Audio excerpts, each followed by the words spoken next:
Kalau menurut Pak Dasko, kunjungan Pak Prabowo ke kediaman Ibu Mega itu tanpa sepengetahuan Pak Jokowi, tanpa seizin Pak Jokowi. Ya, Tanyanya nggak perlu izin. Iya, memang nggak perlu izin. Dari pertemuan tersebut, kira-kira siapa yang lebih diuntungkan? Pak Jokowi sebetulnya untuk menunjukkan bahwa ya Pak Prabowo berkunjung ke Ibu Mega, maka ya saya juga harus show off dong, bahwa saya masih punya pengaruh.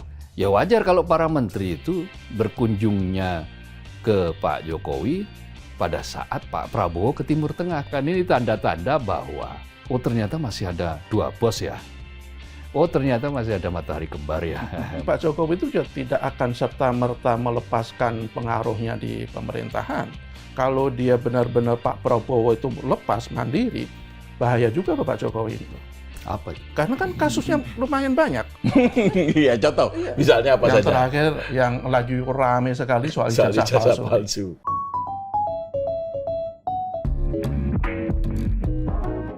Halo Sobat Media Indonesia, salam sehat dan selalu semangat. Jumpa lagi bersama kami dalam program Ordal, obrolan mendalam bersama orang-orang dalam. Saya Haryanto, Mas Jaka Budi Santoso. Ya, siap Mas. Sehat ya Mas ya? Sehat.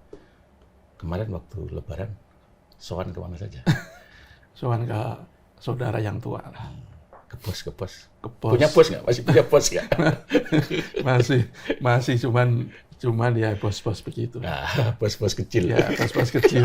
Bos roti. Bos roti. Mas Abdul Qahar. Ya, alhamdulillah. Ini pasti soal kemana? Mudik kan kemarin. Ya mudik, Ya, ada acara keluarga. tapi sempat. Sowan ke yang lebih sepuh. Oh, oke. Bukan Tapi bos, tapi lebih sepuh. sempat melihat destinasi wisata baru nggak di Solo? Oh enggak, saya nggak ke Solo kan. Nggak, sempat maksudnya kan mampir sudah ke dekat kan Solo. itu kan. Oh kira-kira. iya, saya Kan nggak banyak sempat. itu yang datang. Kalau kata Iya, kalau itu kan sudah fenomena 1 bulan terakhir. betul. Ya, waktu puasa, bulan puasa itu kan sejumlah petinggi media kan juga ke tempat Iya. destinasi itu. Yang kemudian pulang di oleh-oleh adem ayem itu. Goodie bag adem Dapat ayem. goodie bag gede sekali. Ya, itu Berat. adem ayem. Kayaknya berat banget itu. Goodie bag ada Ya ayam. isinya warung adem ayem. Oh. Di sana kan ada warung adem Iya, ayem. iya. Isinya itu ada ini paling enak itu apa namanya? Tengkleng. Gudeg Oh, gudeg Solo, gudeg gaya Solo. Itu yang paling enak memang adem ayem. Sejumlah pemret sudah sowan. Ya. Tapi saya nggak ikut ya. Iya, iya. Bukan Mas takut, keluarga karena ikut. memang faktanya saya nggak Faktanya ikut. tidak ikut, betul. Terus kemudian, wah kemarin waktu momentum Lebaran, para menteri pada datang ke tempat destinasi wisata baru. Ya ke tempat beliau lah, ke Iya. tempat Pak Jokowi. Iya, ke Ini kan tempat kenapa saya sebut destinasi mantan wisata bos. baru, karena ini disampaikan oleh Wakil Menteri Dalam Negeri kan, Ya, Bima Arya. Dan beliau menyampaikan bahwa bisa jadi destinasi wisata baru di Solo ini, ya, tempatnya Pak Jokowi ini, kediaman Iya. Pak Jokowi. Iya. Karena setiap hari didatengin banyak warga gitu kan. Meskipun ada yang curiga itu by design. By design. Tapi ya nggak tahu lah. Iya, Itu kita, tapi yang fakta yang kita lihat fakta kan yang memang kita lihat banyak. bahwa banyak. Di antara banyak orang yang datang ke tempatnya Pak Jokowi itu kan ada sejumlah menteri. Kita sebut saja dari awal itu ada Ibu Sri Mulyani, ada Pak Budi Ari, ada Ketua Dewan Ekonomi Nasional, Pak Luhut. Belakangan ada Pak Bahlil dengan naik pesawat pribadi. ya, Kemudian ada juga Pak Wihaji, kawannya Mas Kohar. Terus ada Pak Trenggono. ya, Ada lagi Budi Gunadi. Pak Budi Gunadi. Nah, dua yang kita sebut belakangan ini menyebut Pak Jokowi sebagai bos. Ya, yang pertama ngomong mantan bos. Mantan bos, menyebut kemudian bahwa ya sowan lah istilahnya mantan bos. Yang sampai sekarang sekarang masih bos jadi saya. Bos itulah adalah Menteri Pak Trenggono. Dan minta arahan. Dan minta arahan katanya begitu. Lalu kemudian Pak Budi Gunadi Sadikin mengatakan ya ke bos gitu lah. Iya. Apakah itu sebuah kebetulan ketika menyebut bos itu kok dua-duanya menyebut seperti itu atau memang itu natural saja? Itu yang kita nggak tahu, ya harus ditanya lagi ke beliau-beliau yang sedang berkunjung ke sana. Nah, kalau Pak Bahlil itu kan karena alasannya kan bersilaturahim ke keluarga istri Pak Bahlil itu kan di Sragen, orang Sragen asli. Nah, Mas Wihaji, menteri itu juga orang asli Sragen. Jadi ya wajar belaka lah. Sragen Solo itu kan nempel gitu kan, dekat. Sragen Solo itu ya sepelemparan batu lah jaraknya gitu. Jadi bagi yang belum pernah ke Solo ya belum tahu ya Sragen Solo itu sepelemparan batu lah. Nah, Tapi menarik tadi yang Mas Kohar sampaikan. Apa yang disampaikan oleh terutama Pak Trenggono dan Pak Budi Gunadi. Nah, itu kan mereka berdua menyebut bos lah, ya. Ada kata bos lah. Itu bisa jadi diterjemahkan sebagai basa-basi atau Pak Jokowi memang memiliki kontrol dalam pemerintahannya Pak Prabowo. jadi kalau peristiwa yang terakhir ini, yang Pak Trenggono ya, Pak Bahlil, Pak Trenggono dan siapa namanya? Pak Budi Sadikin. Pak Budi Gunadi Sadikin. Iya. Itu kan berkunjung ke Solo, ke tempatnya Pak Jokowi, pada saat ada 3 hal. Pertama, beberapa saat setelah kunjungan Presiden Prabowo ke kediaman Ibu Megawati Soekarno Putri. Dalam konteks percaturan politik, ya tentu saja teramat sayang kalau peristiwa yang berdekatan ini tidak dimaknai apa-apa. Atau bukan terlalu sayang, ya terlalu naif bagi sebagian orang untuk tidak dimaknai apa-apa. Kedua, itu dilakukan pada saat Presiden Prabowo sedang berkunjung ke Timur Tengah. Dan Turki ya. Nah, Turki. Sehingga muncul analisis katanya, oh ternyata masih ada 2 bos ya. Oh ternyata masih ada matahari kembar ya. Mengatakan seperti itu. Lalu ketiga, jangan-jangan ada pula analisis yang setidaknya menganalisis bahwa jangan-jangan ini ada yang pihak-pihak yang ingin menunjukkan atau show off terhadap loh kalau Presiden bertemu Ibu Megawati, sesuatu yang sebetulnya kurang dikehendaki oleh Presiden ke-7, Pak Jokowi, ya menurut beberapa analisis kan seperti itu kan. Yeah. Tapi nyatanya kemudian Pak Prabowo tetap berkunjung ke Ibu Megawati, dan kunjungan Pak Prabowo ke Ibu Megawati itu kan konon katanya tidak diketahui oleh Pak Jokowi. Nah, itu akhirnya menjadi tanda-tanda nih. 1, 2, 3.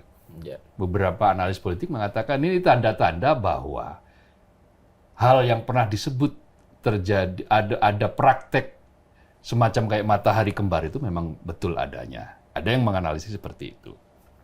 Ada pula yang menganalisis seperti ini. Ya wajar kalau para menteri itu berkunjungnya ke Pak Jokowi pada saat Pak Prabowo ke Timur Tengah, kunjungan ke Timur Tengah. Kenapa? Karena kalau Pak Prabowo berkunjung ke Timur Tengah, berarti tidak ada agenda rapat dadakan. Apakah itu rapat kabinet terbatas, atau itu rapat kabinet paripurna, kabinet lengkap, sehingga tidak akan ada panggilan mendadak, kira-kira begitulah. Sehingga kesempatan ini digunakan untuk berkunjung ke Presiden Jokowi, yang notabene adalah presiden yang waktu dia menjadi presiden, beberapa yang berkunjung ini adalah pembantunya Pak Jokowi kan, menjadi menteri pada era Pak Jokowi, kecuali Pak Mas Wihaji ya. Wihaji kan belum baru menjadi menteri. Tapi kan kalau Mas Wihaji kan karena mungkin posisinya dekat saja, dekat maksudnya secara geografis dari Sragen ke Solo itu kan sepelemparan batu. Nah, artinya itu dibaca, ada yang membaca, wah wajar lah, biasa saja, nggak usah dilebih-lebihkan. Tapi ada yang menganalisis bahwa oh ini matahari kembar beneran ini, ada 2 sosok bos ini. Atau ada lagi analisis yang mengatakan bahwa ya Pak Jokowi sebetulnya untuk menunjukkan bahwa ya Pak Prabowo berkunjung ke Ibu Mega, maka ya saya juga harus show off dong, bahwa saya masih punya pengaruh. Nah itu analisis seperti itu kan tidak mungkin kita larang, tidak mungkin kita tahan-tahan. Ya biarkanlah itu menjadi analisis, dan bahkan ada yang sangat liar sekali mengatakan bahwa sekarang Pak Prabowo, sebagaimana episode kita sebelumnya, itu pelan-pelan mau melepas dari bayang-bayang Pak Jokowi. Tetapi apa urgensinya melepas bayang-bayang itu dan apakah betul bahwa Pak Jokowi masih membayang-bayangi, kan sudah terlalu banyak analisis, jadi kita tidak berbicara soal itu. Yang terakhir ini adalah bahwa ya memang di budaya kita ternyata kunjungan silaturahmi meskipun dalam situasi Syawal itu tetap masih bisa dimaknai sebagai perilaku politik, ya, silaturahim politik yang bisa ditafsirkan punya makna-makna tertentu, gitu. Kira-kira begitu. Ya, menarik. Ketika ya ada spekulasi bahwa Pak Prabowo sudah mulai meninggalkan Pak Jokowi, ya, keluar dari bayang-bayang Pak Jokowi, tapi realitas hari ini kita lihat Pak Jokowi ini adalah shadow presiden. Karena kalau kita perhatikan, ya menurut analisis, kita kan nggak tahu, kita nggak tahu, karena faktanya kan sehari-hari tetap Pak Prabowo, gitu. Pak Budi Gunadi Sadikin meminta arahan, Pak Bahlil menilai Pak Jokowi adalah gurunya, juga memberikan masukan dan berbagai macam lah tentang apa yang mesti dikerjakan oleh beliau, gitu. Jadi apa yang terjadi belakangan ini menunjukkan Pak Jokowi apakah memang ingin menunjukkan pengaruhnya dia atau terjadi secara alamiah layaknya bahwa ini adalah bulan Ramadan, bulan Syawal. Ramadan sudah lewat, bulan Syawal yang ya layaknya orang Timur mendatangi sosok-sosok yang dihormati, sosok-sosok yang dituakan, gitu. Ya, saya pikir Pak Jokowi itu kan orang politik, ya. Tapi setiap langkah, setiap apa yang dilakukan itu ya bisa dibaca dari kacamata politik. Termasuk juga dalam kasus-kasus terakhir ini, begitu banyak menteri yang berkunjung ke kediaman beliau.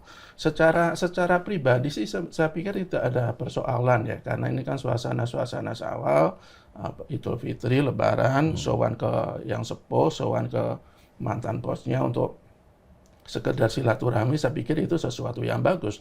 Cuman ketika ada ungkapan dari Pak Budi Gunadi Sadikin, kemudian juga dari Pak Trenggono bahwa Pak Jokowi itu bos saya, bahkan masih bos. Menurut saya itu sangat tidak elok.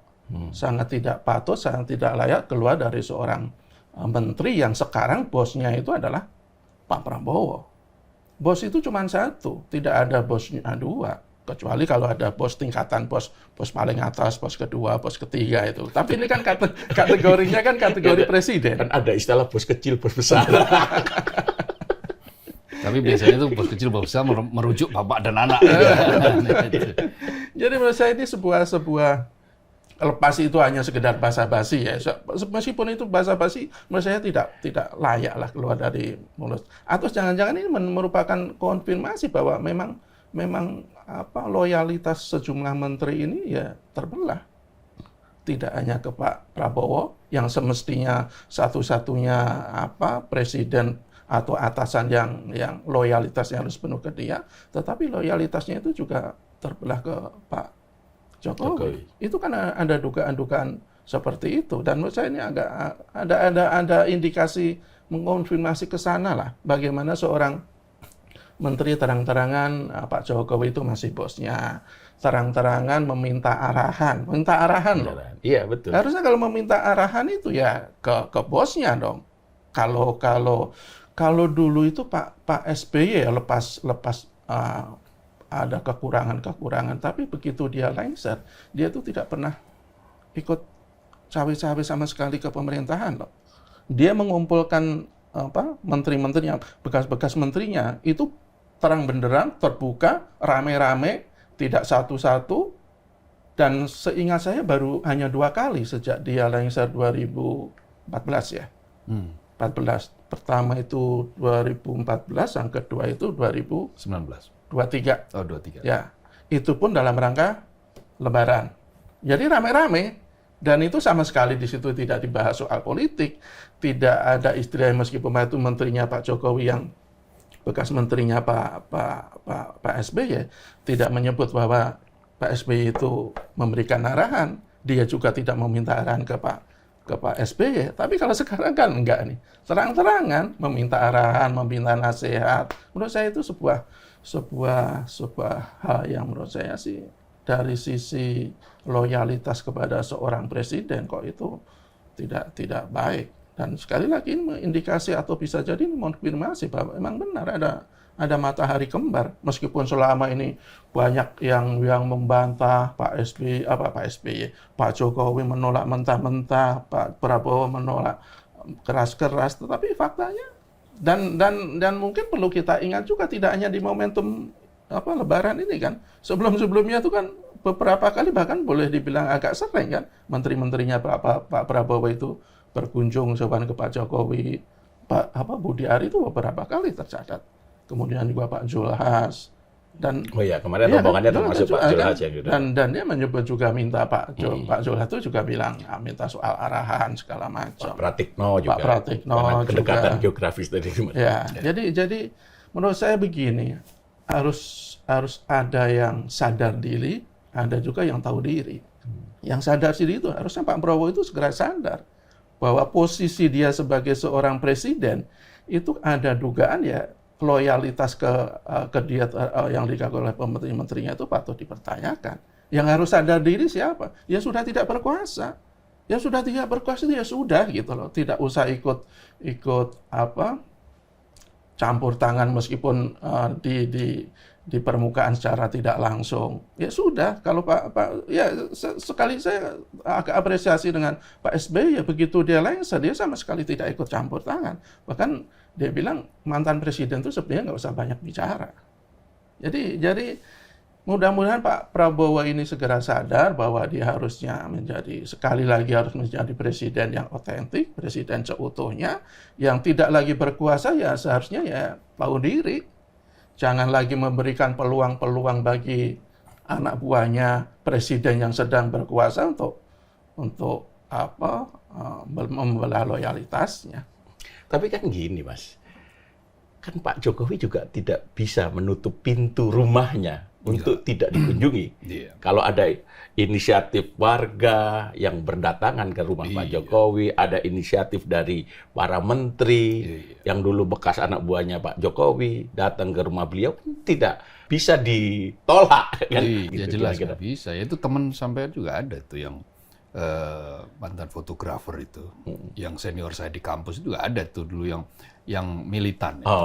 Dia datang ke sana dapat ngasih hadiah kaos itu. Mas Blontang. Dia ngasih kaos ada tulisannya militan Jokowi. Militan Jokowi. Dan ya kemarin kalau ini memang militan beneran ya. Dia nggak pernah dapat keuntungan kekuasaan apapun, nggak dapat konsesi apapun. Nggak dapat konsesi apapun. Tapi memang ya sebagai persahabatan saja orang. Dan sekarang militannya Gibran. Orang Solo kan, itu kan. Dan untuk orang-orang seperti ini ya wajar saja. Memang harus dia berkunjung. Tetapi yang kemudian menjadi catatan tebalnya ya ketika ada perkataan satu meminta arahan, kedua dia mantan bos lalu dikoreksi sampai sekarang masih bos. Jadi ketika ada dua pernyataan itu seperti memberikan konfirmasi bahwa memang matahari kembar itu benar adanya. Sinyal-sinyal soal matahari kembar itu kan yang menyampaikan bukan siapa-siapa, Pak SBY kan. Pertama kali menyampaikan. Pak Prabowo harus menjadi pemimpin presiden yang betul-betul tunggal, loyalitasnya tunggal. Jangan sampai ada matahari kembar. Nah, lalu kemudian dalam sebuah pidato Pak SBY pernah menyebut, saya kira ini patut berterima kasih pada Presiden Jokowi. Maaf, ulangi, slip of tongue. Betul. Presiden Prabowo itu sebetulnya bagi beberapa orang melihat ada kesengajaan kayaknya ini ketika menyampaikan, menyebut, mention itu sebetulnya masih ada relate, masih ada benang merahnya dengan ketika Pak SBY menyatakan tentang matahari kembar. Menurut saya masih ada relasi itu. Nah, kita ini kan politik simbolik itu kan sangat kental ini, apalagi di kalangan khususnya orang-orang Jawa, orang-orang Jawa dan orang-orang Melayu itu politik simbolik itu sangat penting. Dulu ada seorang peneliti namanya Martin van Brunsen, itu meneliti tentang perilaku kebiasaan Nahdlatul Ulama. Apakah kiainya, simbol-simbol Nahdlatul Ulama. Nah, akhirnya dia sampai pada kesimpulan bahwa Pak Harto itu orang yang cerdas, mengerti, dan mungkin pembisiknya Pak Harto itu juga orang yang cerdas dan mengerti karena bisa memahami simbol Nahdlatul Ulama secara pas. Yaitu apa? Melalui apa? Memukul beduk. Gaya irama memukul beduk itu kalau bukan orang yang berasal dari tradisi Nahdlatul Ulama, itu pemukulan beduknya akan berbeda. Nah, tapi Pak Harto waktu itu bisa sama. Akhirnya orang-orang NU merasa, wah Pak Harto itu NU juga. Gitu.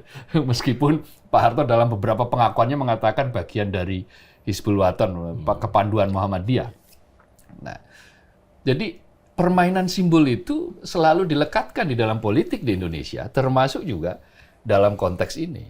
Nah, simbol Pak SBY menyampaikan simbol melalui slip of tongue untuk mention tentang, men-spill tentang matahari kembar.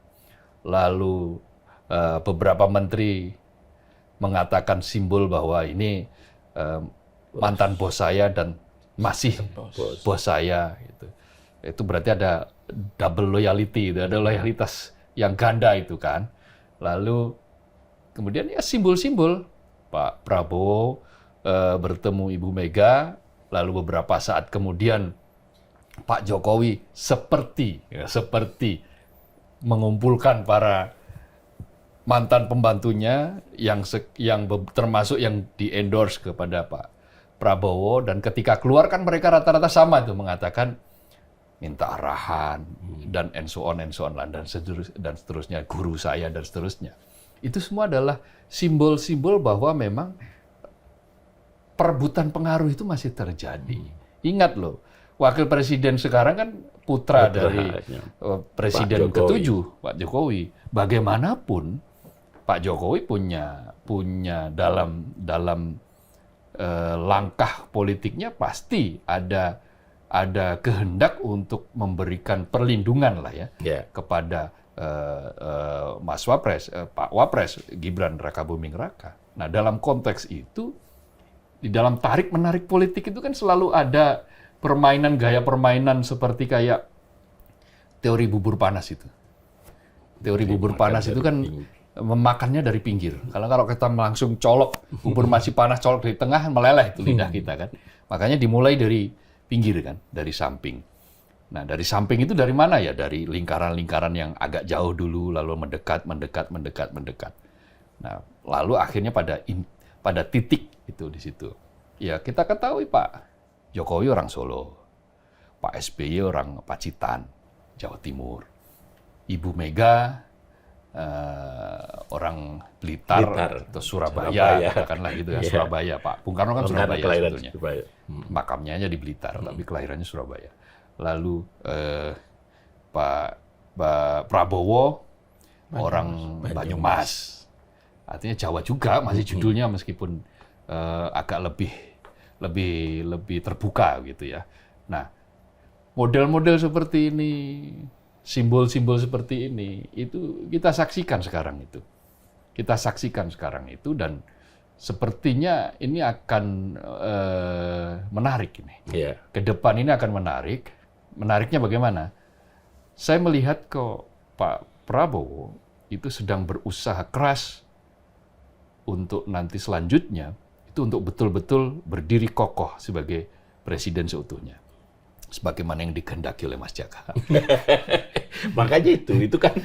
Nah, ini saya mau tanyakan ke dia juga. Sementara Pak Jokowi, di satu sisi Pak Jokowi juga ingin menunjukkan bahwa saya masih memiliki pengaruh, dan pengaruh yang saya miliki ini setidak-tidaknya akan berlangsung hingga tahun 2029 gitu Betul. kan paling tidak Iya. sampai pada saatnya nanti. Iya, pengaruh besar dalam politik di Indonesia ini kan ada 3.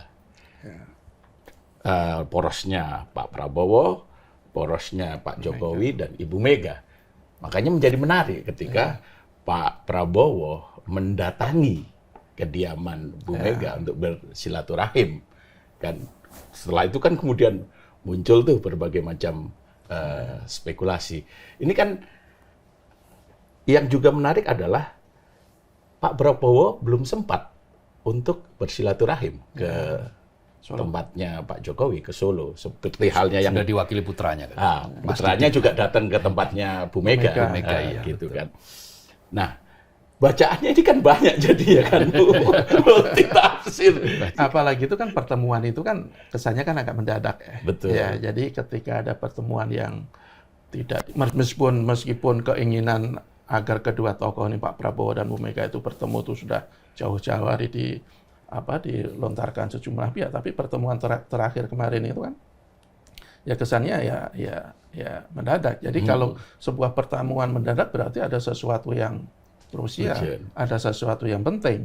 Jadi soal apakah itu ya kita tidak ini, apalagi itu kan pertemuan tertutup. Kalau pertemuan tertutup itu berarti ada hal-hal yang dibahas dan sangat mungkin itu terkait dengan kepentingan baik itu dengan Bu Mega atau kepentingan Pak Prabowo.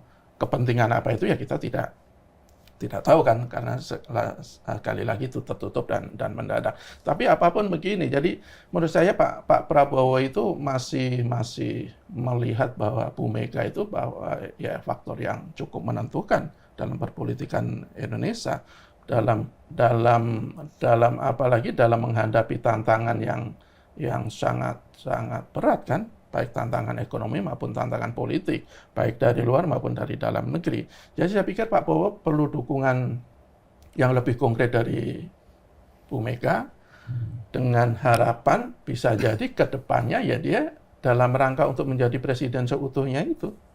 Jadi dia sudah mulai merajut dari sekarang, mendapat dukungan dari PDIP yang merupakan partai terbesar di DPR, meskipun ujung-ujungnya PDIP tidak bersedia untuk masuk menjadi anggota koalisi, tapi kan dia sudah menyatakan bahwa dia siap memberikan instrumen yang dimiliki oleh PDIP demi kepentingan pemerintahan Prabowo kan. Jadi ini menurut saya Pak Prabowo itu berusaha memupuk modal politik yang lebih tebal, sehingga dia ke depannya akan lebih kokoh sebagai seorang presiden yang betul-betul presiden, sebagai seorang kepala negara atau pimpinan tertinggi yang tidak berada di bawah bayang-bayang kekuatan lain, ya pas kalau akhirnya dia mendekati oleh Bu Mega, ya karena kan kita semua tahu hubungan Bu Mega dengan Pak Jokowi itu kan sangat buruk sekarang. Jadi ketika dan gini, Bu Mega itu tidak mungkin membuka pintu atau memberikan segalanya modal yang ada dalam PDIP ke Pak Prabowo jika Pak Prabowo itu tidak mengurangi kedekatannya dengan Pak Jokowi. Saya pikir itu sebuah syarat yang diminta oleh Bu Mega. Ya inilah susah lah kalau Pak Jokowi tetap sangat akrab dengan Pak Jokowi, kemudian Bu Mega mau Pak Prabowo sangat akrab, apalagi kalau benar bahwa masih ada matahari kembar, kemudian Bu Mega itu membuka pintu untuk berhubungan bekerja sama dengan Pak Prabowo, saya pikir agak sulit kalau seperti itu. Jadi betul ini kedepannya akan sangat menarik, dinamikanya juga akan semakin dinamis. Ya, iya, ada 3 poros itu, jadi akan saling tarik menarik, berkompetisi. Ya kita tunggu. Jadi ini ke depan saya kira akan makin menarik lah perpolitikan kita itu. Kalau menurut Pak Dasko, salah satu orang yang paling dekat dengan Pak Prabowo, kunjungan Pak Prabowo ke kediaman Ibu Mega itu tanpa sepengetahuan Pak Jokowi, Iya. tanpa seizin Pak Jokowi. Ya, Pertanyaannya, nggak perlu izin. Iya, memang nggak perlu izin. Tapi apa betul itu tidak dikonsultasikan dengan Pak Jokowi? Itu yang pertama. Yang kedua, dari pertemuan tersebut, kira-kira siapa yang lebih diuntungkan? Kalau soal dikonsultasikan atau tidak itu juga nggak relevan. Nggak. Karena memang ya nggak harus. Iya. Mau pakai teori manapun, Pak Prabowo ketemu Ibu Mega itu sesuatu yang memang ya sangat-sangat wajar dan dilakukan mandiri. Karena satu, Pak Prabowo sekarang presiden. Ibu Mega juga pernah jadi presiden. Kedua, kelima, Pak ya. Presiden kelima. Kedua, Pak Prabowo adalah ketua umum Partai Gerindra, ketua umum partai politik. Ibu Mega, ketua umum PDIP, ketua umum Partai Demokrasi Indonesia Perjuangan. Dua-duanya adalah ketua umum partai politik. Jadi ketika ada dua ketua umum partai politik bertemu, ketika ada dua orang yang pernah menjabat dan yang sedang menjabat presiden bertemu, maka secara politik itu sesuatu yang amat sangat wajar dan tidak perlu harus berkonsultasi, meminta izin. Kalaupun berkonsultasi, sifatnya terbatas di kalangan internal mereka. Jadi dalam praktek politik, ya nuansa-nuansa itu terjadi, itu juga biasa. Dan saya yakin pasti ada sesuatu lah dalam sebuah pertemuan politik, meskipun sewajar apapun pertemuan politik itu, tetapi kalau ada pintu-pintu penghalang, ya pintu-pintu itu pasti harus dibuka dulu pelan-pelan. Nah, apa yang disampaikan oleh Mas Jaga boleh jadi bahwa ada komitmen dulu, mungkin Ibu Mega melihat bahwa ini Pak Prabowo kayaknya sudah mulai agak pelan-pelan, mulai menunjukkan posisinya sebagai presiden yang mandiri gitu, pelan-pelan mulai menarik diri dari kecenderungan-kecenderungan yang transisional gitu. Transisional kan biasanya konsultasi antara presiden penerus dengan presiden sebelumnya, nah, itu kan masih terlihat. Nah, yang paling kelihatan dari apa yang dilakukan oleh Pak Prabowo itu adalah mengoreksi sejumlah kebijakan yang ada pada era Pak Jokowi, terutama kebijakan ekonomi, dan momentumnya adalah ketika ada tarif resiprokal dari Donald Trump. Apa itu? Satu, mengoreksi kebijakan TKDN. TKDN itu kan tingkat komponen dalam negeri. Ini kan impres dari zaman Pak Jokowi itu yang bikin, tahun 2018. Yang sifatnya wajib. Yang kemudian dianggap menghambat investasi dari Amerika, investasi dari Uni Eropa. Banyak keluhan lah dari investor-investor luar negeri yang mengeluhkan tentang kewajiban TKDN ini. Amerika itu kalau nggak salah sampai 40% katanya. Meskipun minimal 20% TKDN. Nah, oleh Pak Prabowo sekarang dikoreksi. TKDN itu tidak menjadi kewajiban, tapi menjadi insentif. Dikembalikan menjadi insentif. Artinya, kalau ada investor asing yang kemudian menggunakan komponen dalam negeri setidaknya 20%, maka dia akan mendapatkan insentif. Apakah itu pengurangan pajak atau kemudahan-kemudahan yang lainnya, dan seterusnya, dan seterusnya. Tetapi tidak menjadi kewajiban. Karena dirasa ini mengekang banyaknya investasi yang mau masuk ke Indonesia dan sudah mulai dikeluhkan. Dan ini berani dikoreksi nih, padahal umurnya baru, TKDN ini kan baru umur berapa? Kalau dari 2018 ya ke sekarang ya belum juga 7 tahun lah. Hampir 7 tahun. Untuk sebuah keputusan yang sangat besar itu durasi yang pendek sebetulnya. Lalu kedua, ini penting juga disampaikan, menghapus kuota impor. Jangan salah, kuota impor ini selama ini jadi bahan pegangan ada bahkan yang menyebut secara keras begitu, mengatakan bahwa ini tempat berlindungnya para mafia ini. Ya sudah 10 tahun impor diproteksi dengan kuota, tapi faktanya tetap saja setiap tahun impor ada, impor terjadi. Dan katanya memproteksi petani misalnya.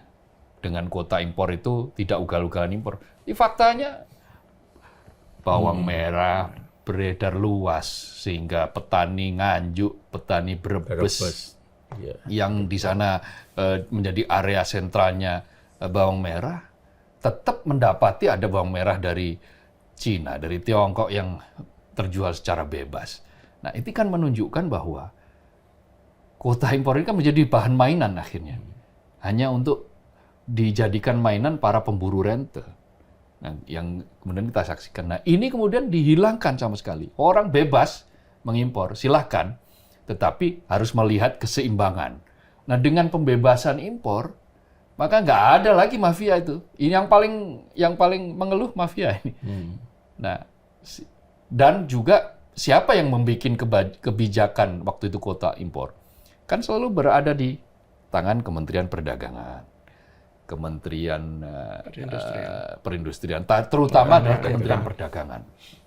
Nah, ini terakhir ini kan banyak kuota impor kan yang menentukan waktu itu kan Kementerian Perdagangan. Siapa Menteri Perdagangan? Waktu itu terakhir ya Pak Zulkifli Hasan. Siapakah Pak Zulkifli Hasan? Zulkifli Hasan adalah Ketua Umum PAN. Siapakah PAN? Ya partai yang waktu itu juga beririsan dengan Pak Jokowi. Artinya beberapa pihak yang kemudian pada masa lampau itu mendapat keuntungan, mungkin saat ini mulai disisir sama Pak Prabowo. Jadi inilah yang barangkali dilihat oleh berbagai kalangan, termasuk lingkaran dekatnya Ibu Mega. Barangkali melihat lingkaran dekatnya Ibu Mega bahwa Pak Prabowo sudah mulai mengoreksi sejumlah kebijakan yang kebijakan itu dilahirkan oleh Pak Presiden sebelumnya. Belum lagi kalau kita bicara IKN. Yeah. Ya, ketika IKN kemudian dikurangi betul itu biayanya supaya tidak terjadi pemborosan anggaran APBN. Pertama itu, kemudian yang kedua, hampir dalam setiap kunjungan ke luar negerinya Pak Prabowo belum ya. Saya tidak tahu apakah nanti akan terjadi. Belum bicara sama sekali tentang ibu kota Nusantara. Yeah. Kemudian ketiga, Pak Prabowo tidak memaksakan diri untuk membawa seluruh armadanya, yang artinya armadanya itu ya presiden, menteri, untuk sholat Id di IKN. Alasannya karena masjidnya belum selesai dan seterusnya. Nah, tapi kan IKN yang belum selesai saja bisa kok dibuat upacara. Tapi untuk sholat Id yang sebetulnya awalnya sudah diagendakan kan, sebagai sebuah simbol gitu ya. Tapi ternyata nggak jadi kan, sholatnya malah di Istiqlal lagi kan. Ini kan menunjukkan ada beberapa perubahan-perubahan kebijakan yang sekaligus bisa dibaca sebagai bentuk sebagai upaya untuk melepaskan diri gitu-gitu lah. Kalau dianggap memang masih ada bayang-bayang, ada cawe-cawe. Ya. Gitu. Jadi skala prioritasnya bukan lagi soal yang tadi disebut itu. Betul. Nah, termasuk kayak TKDN, termasuk ini ada perubahan pola lah itu gitu. Juga tidak mempromosikan IKN, tidak mengatakan bahwa ada investor baru dari sama sekali sekali direm kan. Betul. Bahkan yang terjadi kan direm. Tapi balik lagi soal pertemuan ini, pertemuan Pak Prabowo dengan Ibu Mega, kan Pak Jokowi memberi tanggapan positif kan. Ya, pertemuan Ibu Megawati dengan Pak Prabowo itu baik, sangat baik untuk negara ini kan, kira-kira begitulah. Ya, mau bikin sangat jelek. Ini kan sama seperti saya senang gitu. Tapi ini panggung depan, panggung belakang. Nah, yang menjadi pertanyaan begini, Mas. Ini lucu sih. Dalam lanjutan pertemuan Pak Prabowo dengan Ibu Mega ini, apakah nanti akan mengubah konstelasi politik lah, terutama misalnya cara Pak Prabowo dalam mengelola pemerintahan. Kan di panggung belakang ada isu bahwa menawari PDIP 5 kursi menteri. Nah, bagaimana ini nanti Ya kalau saya sih, kalau kita bicara soal demokrasi ya, saya sih berharap PDIP itu tidak masuk ke koalisi. Dia tetap menjadi mitra kritis dan itu katanya sudah menjadi komitmen Bu Mega kan. Ya mudah-mudahan seperti itu. Tapi apapun dengan dukungan meskipun tidak menjadi anggota pemerintahan dengan dukungan PDIP, upaya Pak Prabowo, kalau ini mau ya, kalau Pak Prabowo itu mau betul-betul menjadi presiden yang mandiri, ya itu akan lebih mudah untuk lepas dari bayang-bayang Pak Jokowi. Karena menurut saya begini, Pak Jokowi itu juga tidak akan serta-merta melepaskan pengaruhnya di pemerintahan. Kalau dia benar-benar Pak Prabowo itu lepas mandiri, bahaya juga loh Pak Jokowi ini loh. Apa itu? Karena kan kasusnya lumayan banyak. Iya, contoh. Iya. Misalnya apa Yang saja? terakhir yang lagi rame sekali soal ijazah palsu. Ini Dikejar-kejar juga soal SMK. soal SMK, betul. Belum nanti yang soal apa laporan dari beberapa pihak ke KPK itu soal dugaan korupsi Pak Jokowi dan keluarganya. Jadi Pak Jokowi ini tidak akan dia tetap harus punya menanamkan pengaruhnya di lingkaran pemerintahan untuk mengamankan diri. Meskipun sekali lagi belum tentu betul juga ya tuduhan-tuduhan itu. Tapi kalau umpamanya nanti itu pemerintah betul-betul lepas, tidak lagi berada di bawah bayang-bayang Pak Jokowi, itu bisa jadi kasus-kasus itu akan bisa ditindaklanjuti, bisa diusut. Yang terakhir ini kan soal ijazah palsu ini kan besok ya, yang katanya sejumlah aktivis termasuk Pak Rismon Sianipar yang alumnus Teknik Elektro UGM akan berkunjung ke UGM untuk memastikan bahwa ijazah dan skripsinya itu bermasalah. Jadi kalau itu nanti benar bahwa ijazah yang dipunya Pak Jokowi itu palsu, skripsi yang selama ini dianggap autentik itu ternyata tidak benar, itu semua merupakan aib luar biasa, tidak hanya bagi UGM, tidak hanya bagi Pak Jokowi, tetapi bagi bangsa Indonesia. Dunia kalau benar, makanya kalau benar kalau nggak benar, Kan kasihan Pak Jokowi. kalau nggak benar ya harus dipulihkan. Ya, harus dipulihkan, betul. Cuma sebenarnya ini sederhana. Ya tinggal Pak Jokowi menunjukkan ijazahnya. makanya. Kan? Enggak kan, tapi Pak Jokowi berprinsip begini, ya yang menuduh lah yang harus menunjukkan. Ya, Dan itu menurut saya kalau sih prinsip yang benar. Ya, Saya daripada muncul begitu banyak spekulasi, Ya biarin muncul aja, tekanan. nggak masalah. Ya kalau penting- menurut saya ini untuk menyelesaikan masalah ini ya dibawa ke pengadilan. Ya di pengadilan itu nanti betul-betul bisa dibuktikan secara hukum dan ilmiah. Karena kan pengadilan itu juga perlu pembuktian ilmiah. Jadi kita ngomong-ngomong pertemuan apa ngomongin jasa palsu? masih terkait ini. Ini masih terkait. Jadi kalau kata Pak Bro, come on Mas Jaka. Iya, gini jadi Pak SBY. Come on. Jadi Pak Jokowi menurut saya juga masih ingin terus berkuasa meskipun tidak secara formal, sehingga dia juga bisa mengamankan posisinya, bisa mengamankan posisi anaknya Pak Gibran, dan itu yang nanti akan mendapat tantangan juga dari PDIP kan. Jadi PDIP bisa jadi akan berkoalisi dalam tanda kutip dengan Pak Prabowo untuk menghadapi Pak Jokowi. Kalau selama ini kan tiga poros ini kan masih yang berhadapan-hadapan meskipun secara tidak langsung itu kan antara PDIP dengan Pak Jokowi. Nah, bisa jadi nanti Pak Prabowo dengan PDIP untuk berhadapan dengan Pak Jokowi. Dan ini bisa menjadi pertaruhan juga bagi Pak Prabowo kan. Ya beginilah, Pak Prabowo itu kan satu-satunya satu-satunya orang yang memegang kekuasaan tertinggi di negara. Ya tunjukkanlah bahwa beliau itu memang presiden yang utuh, yang seutuhnya. Jangan presiden yang diduga banyak orang ya tidak utuh karena masih ada kekuatan lain yang seolah-olah juga merasa masih menjadi presiden. Dan itu pertaruhan ini pertaruhan betul bagi Pak Prabowo. Apakah dia akan membiarkan menteri-menterinya yang loyalitasnya tidak sepenuhnya ke dia, seperti yang disampaikan oleh Pak Trenggono, katanya dia masih punya bos, menganggap Pak Jokowi itu bosnya. Apakah hal itu akan cuma dibiarkan, atau apakah Pak Penggono atau Pak Sadikin itu akan bersikap kesatria, ya kalau dia masih merasa punya bos lain, ya menurut saya lebih baik mundur.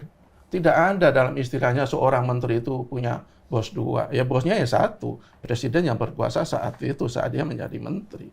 Jadi kita lihat ke depan apakah Pak Prabowo itu masih sekedar juga ya sekedar bicara lah katanya. Selama ini kan banyak anggapan dia sekedar omong-omong, tegas, tapi faktanya di lapangan ya tidak ada eksekusi ya. Sudah mulai kok. Tapi yang saya katakan misalnya TKDN. Tadi itu membebaskan kuota impor. Itu sebetulnya secara halus. Orang tidak melihat bahwa itu sebuah langkah yang radikal. Tapi sebetulnya itu langkah yang radikal.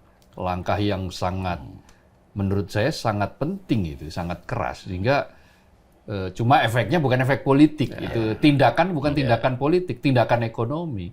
Nah, sekarang memang yang dibutuhkan adalah tindakan-tindakan ekonomi. Dan itulah yang sedang dilakukan oleh Presiden dengan caranya lah ya, tentu saja dengan caranya. Membebaskan kuota impor itu berarti siapapun asal dia memenuhi syarat, dia bisa mengimpor. Tapi langkah politik Pak Prabowo ini sebenarnya kan dari awal kita sudah lihat ya. Karena sejak awal ketika beliau terpilih menjadi presiden kan semangatnya ingin merangkul semua kan. Iya. Kemudian muncul wacana presidensial club kan. Iya, betul. Nah, Pak Prabowo sudah bertemu dengan Pak SBY, Pak Jokowi berulang kali, bahkan sekarang sudah ketemu dengan Ibu Mega. Ya. Nah, yang dirindukan publik itu adalah para presiden ini, presiden ke-5, ke-6, ke-7, dan sekarang ke-8 itu berkumpul di dalam satu meja, ya membahas apa yang mesti dilakukan oleh negara itu ini kan. Publik yang mana itu? Ya banyak. Saya enggak. Enggak, bagi saya enggak penting. Enggak penting. Tapi kan itu muncul, wacana itu muncul. Presidensial club itu kan. Tapi bagi saya nggak penting. Bagi saya yang penting itu adalah bagaimana presiden yang sekarang itu bisa firm menjalankan agenda-agenda yang sudah dia janjikan kepada masyarakat, sementara yang pernah menjabat sebagai presiden, yang bahasanya Mas Jaka tadi sadar diri, untuk mengambil posisi sebagai seorang arif bijaksana, punya wisdom, seperti apa yang terjadi di Amerika. Jangan paksakan untuk misalnya duduk satu meja. Pada kesempatannya nanti akan ada pernah perjumpaan-perjumpaan mereka berkumpul, seperti yang terjadi di Amerika Serikat. Ketika Clinton senior bertemu dengan George Bush senior dengan George Bush, dengan anaknya itu George Bush, Reagan, dengan Clinton, dengan Jimmy Carter, mereka bertemu untuk sebuah kerja-kerja kemanusiaan. Obama ya, tadi saya lupa menyebut, ada Obama di situ. Ini adalah sebuah bentuk yang tanpa harus dipaksakan. Maka ya mereka untuk hal-hal yang terkait dengan kerja-kerja kemanusiaan, mereka ya Cancut Taliwondo. Cancut Taliwondo itu bagi yang nggak tahu ya, ini mereka hayo pokoknya lebih suntur baris. Iya, rambati rata hayo. Kira-kira sing-singkan lengan baju gitu kan, semua bersama-sama untuk kerja-kerja kemanusiaan tanpa harus diberi beban untuk berkumpul dalam satu meja menjadi presidensial club yang itu semua hanya menunjukkan gimmick-gimmick politik aja. Bukan, sebenarnya ditunggu publik itu. Kira-kira Pak Jokowi itu berani nggak bertemu dengan Ibu Mega? Kan dia pernah bilang, katanya tidak mungkin. Dia mungkin berani sih berani. Tapi yang atau Ibu Mega mau nggak menerima? Enggak, tapi beginilah, menurut saya kalau semangatnya hanya semangat merangkul itu justru menurut saya menentang. Kalau saya begini, presiden itu ketika dia sudah tidak lagi menjabat, dia posisikan dia sebagai warga negara biasa. Ketika dia ada kesalahan, dugaan kesalahan, dugaan korupsi, dugaan pidana, ya diusut.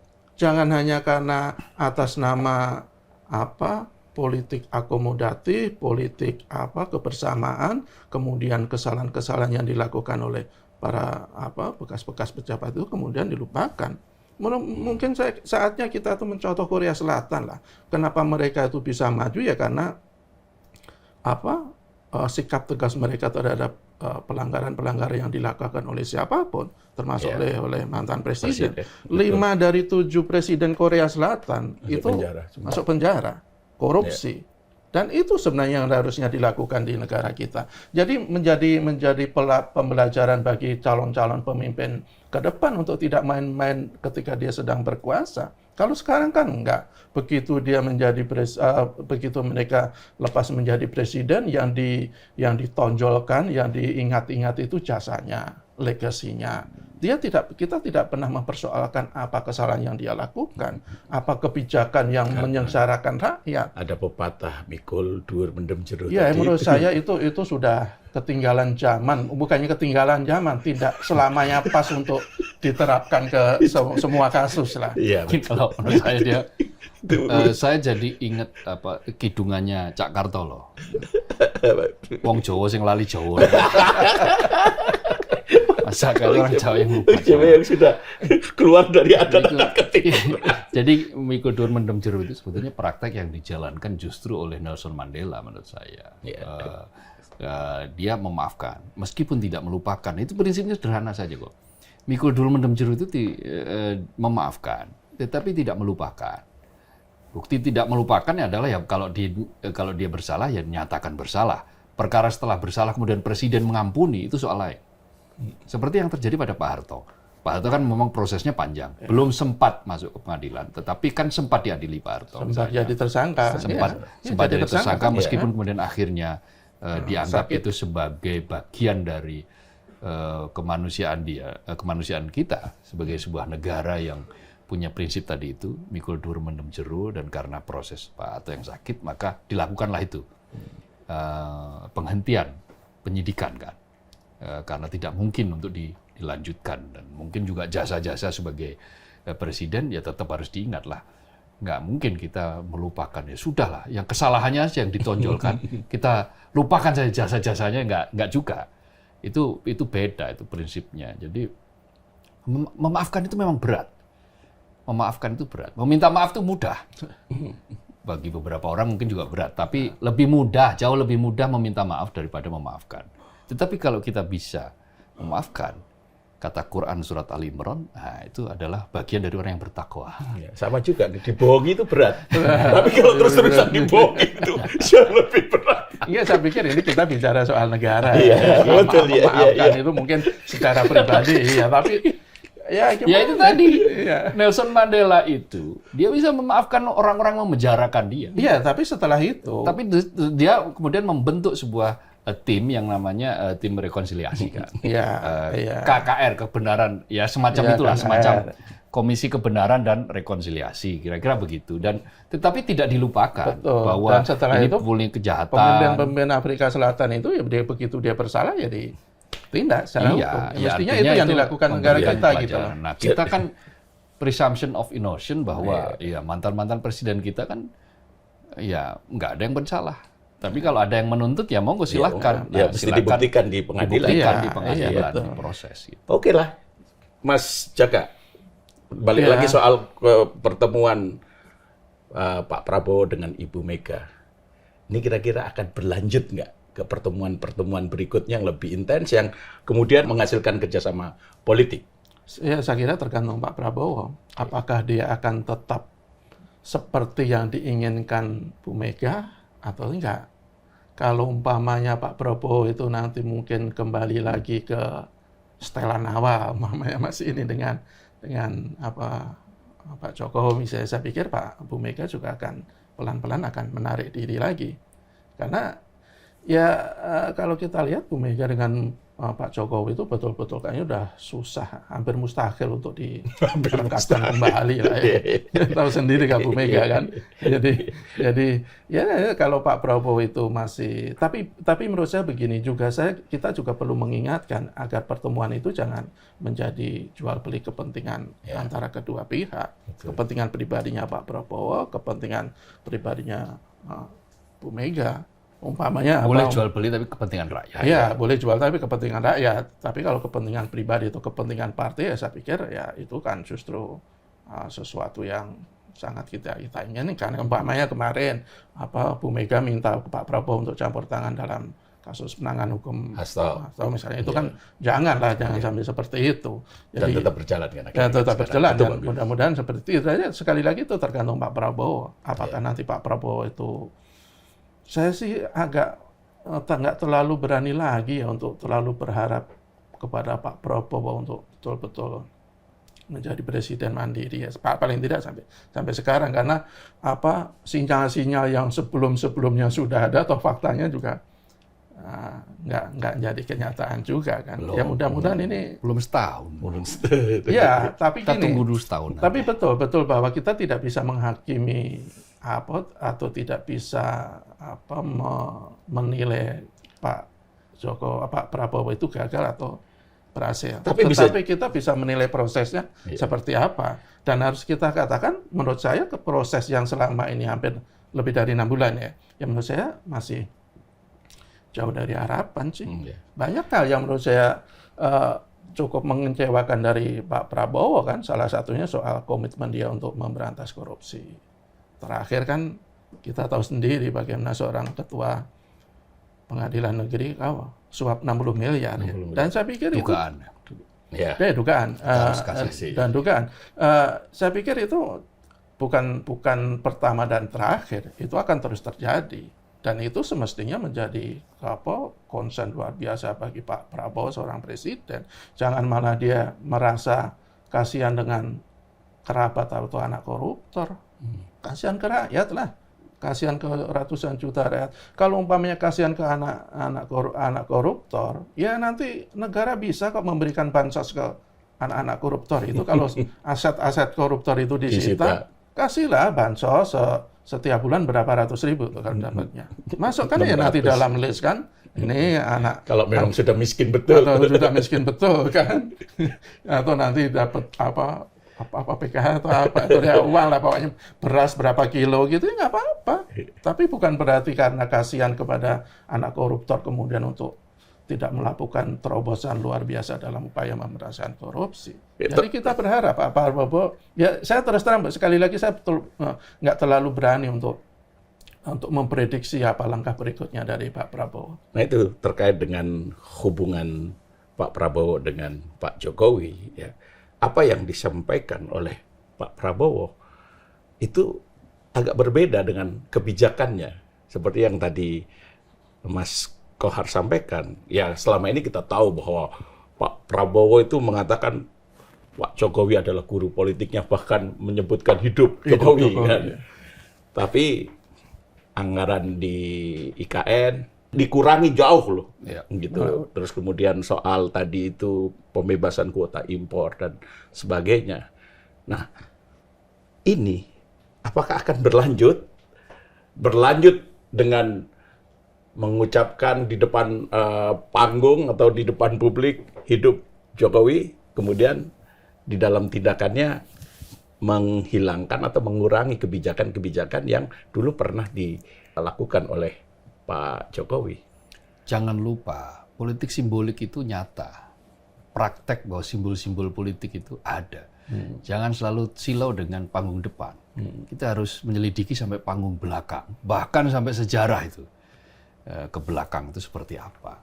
Karena kalau kita hanya diperlihatkan panggung depan, maka kita akan mudah terharu. Kita akan mudah terkecoh atau jangan-jangan terkecoh. Ya, kalau ada orang yang merasa terkecoh dalam 10 tahun terakhir ya mestinya enough gitu, cukup untuk terkecoh.